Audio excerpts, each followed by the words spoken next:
சிறைச்சாலையிலே இருந்தாரே அந்த வசுதேவர், அவருடைய கைகால் விலங்கெல்லாம் தானாகவே அற்றுந்திருக்கின்றதா?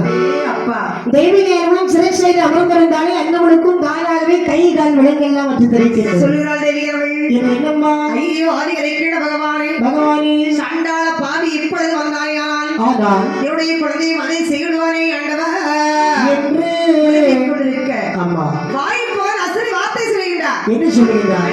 வசதிவா இல்லப்பா, குழந்தையை வைத்து கொஞ்சம் தருணம் அல்ல. அப்படியா? இந்த குழந்தை எடுத்து குழந்தை வைத்துக் கொண்டு ஆயிரவாறு மண்டலத்தில் யசோதேவிக்கு குமரி பகுதி பிறக்கும் காலமாகிறது.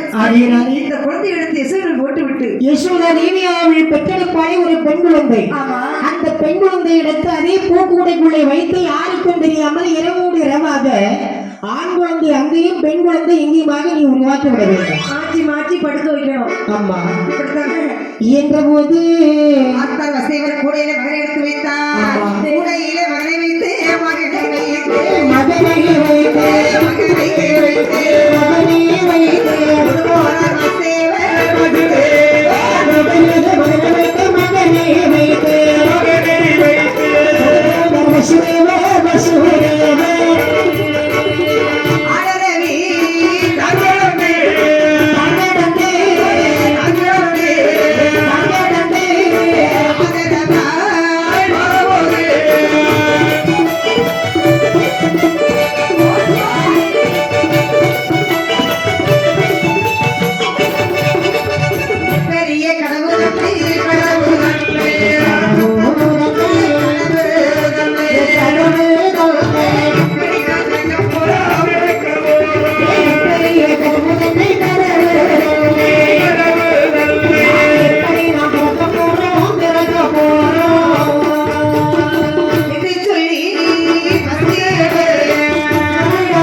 அரண்மனையுடைய வாசல் பக்கத்தில் வந்தது இந்த வசுதேவர் எண்ணுகின்றார்.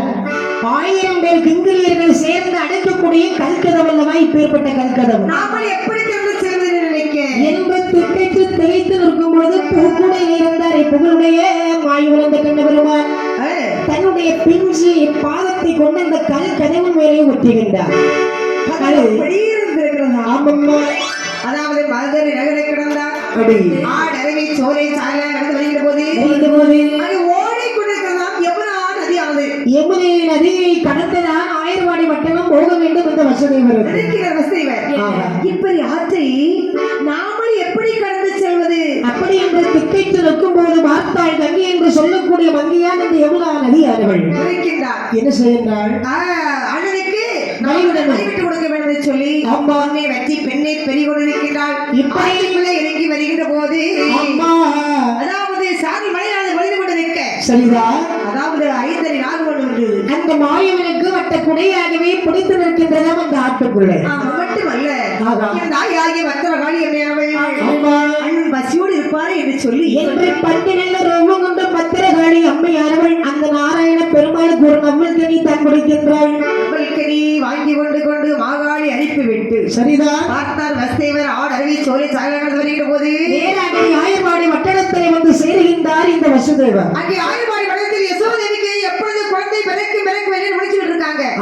பார்த்தார் என்பரமா ஓடி முகத்தில் நித்ராதேவி விடுகின்றார். அப்படி நித்ராதேவியை விடக்கூடிய நேரத்தில் எல்லோரும் ஆழ்ந்த உறக்கத்தில் இருந்தார்கள். பாருங்க தூக்கத்தை பத்தீங்களா? சரிதான். இதான் நித்ராதேவிக்கு தங்கச்சியும் நித்ராதேவி தங்கச்சி லட்சுமி நம்ம தியானத்தில் இருக்காங்க. தியானமோ நினைக்கின்றார். ஓஹோ இல்ல தூக்கத்துக்கு பார்க்கும்போது யசோதேவிக்கு அழகாகவே பெண் குழந்தை வந்தது. சரிதான். பார்த்தார் வசுதேவர் கூட இருந்த மாயனை எடுத்து யசோதனை விட்டுவிட்டு பகவதியை எடுத்து கூட வைத்துக் கொண்டு மதுராவரி மண்டலத்தில் சிறைச்சாலை போட்டுவிட்டு அமர்ந்து விட்டார் வசுதேவர். அப்படி இருக்க சிறைச்சாலையை குழந்தை சத்தம் கேட்கிறது. பார்த்தார் காவலாளிகள் மறுநிலத்தில் சென்று சொல்ல கம்சராஜன் ஓடோடி வருகின்றார். தேவியை பார்த்து சொல்லுகின்றார், அண்ணா ஏதோ குழந்தை சுத்தம் காதையை கேட்கிறது, என்னடி குழந்தை பெற்று வைக்கின்றாய்? அண்ணா இப்பொழுதுதான் எனக்கு குழந்தை பிறந்தது. எப்போது வளர்ந்தாலும் சரி, இப்பொழுது எந்த குழந்தையா இருந்தாலும் கொன்று குவித்து விடுவேன் அல்லவா? அண்ணா யார் இங்கே எடுத்து வரீங்க இந்த குழந்தையை? நான் சொல்றது மட்டுமா? இல்லை, எனக்கு இப்பொழுது பிறந்திருப்பதோ பெண் குழந்தை. அண்ணா பெண் குழந்தை ஒரு குழந்தை வளர்த்துக் கொள்கிறேன் என்று சொல்லி அம்மா அப்படியே காலை எட்டி படிக்கின்றார். அப்படியே இந்த தங்கை தெய்வீகி பிறன் காலால் உதைத்து தள்ளினான். சரிதான். குழந்தை வேலையே தூக்குகின்றார். குழந்தை அவருக்கு இருக்கிறது. பார்த்தால் குமரி பகுதி மாதிரி மீந்து ஆவேத்து சொல்லுகின்றார், அடே கம்சராஜா, என்னை எதிரி தாயா, அப்படியா? உன்னை கொல்வதற்காக எங்கள் அண்ணன் ஆயுர்வாடி வளர்ந்து வருகிறார். சரி, எச்சரிக்கை இருந்து கொள்ள சொல்லிவிட்டு ஆலயத்தை மறந்து விட்டார். அந்த நேரத்திலே வார்த்தை கேட்டார் கம்சராஜன். சாதாமல் செத்த பிழம்போல் சஞ்சலப்பட்டு இருந்தால் இந்த கம்சராஜன் இப்படி இருக்கு. ஆமா, ஆயுர்வாடி வட்டத்தில் சரிதான். உங்களை எல்லாரும் படிச்சுட்டாங்க. எடி அக்கா, எனவே யசோதேவிக்கு குழந்தை பிறந்திருக்கிறது. அப்படியா சொன்னால் இந்த சந்தோஷத்தை உடனே கொண்டாட வேண்டும். என்ன குழந்தை பாத்தியா? அந்த ஆண் குழந்தை பிறந்திருக்கிறே, சந்தோஷம் கொண்டாட வேண்டாமா? நிச்சயமாக. ஆயுர்வாடி வெள்ளம் வந்தா சேர்ந்து என்ன செய்யறாங்க? மயிலாளோட புகழிடமாக மகிழாலும் கப்பலிடமாக நார்வத்தை பிறந்தார் எனவே நாவது பிறந்தார் எனவே அன்னையில பகவான் புகழைகள் வாழ ஆகாசம் ஆடிடுவார். ஆகாசப்பலானிடுவார பரபரவைகள் புகழக பகவே ஒரு பரந்து ஆடிடுவார். மாலை கருக்கன் நாட்டிடுவார். வாழை கருங்கவன் நாட்டிடுவார மல்லிகை சந்தக போக்கிடுவார். மல்லிகை சுத்தகம் போக்கிடுவார கத்தனங்கள் கொதுக்கி அசைய நங்கள் செய்ய பெருமாளை எடுத்து சங்க சுமகத்தார் நாட்டுவார்.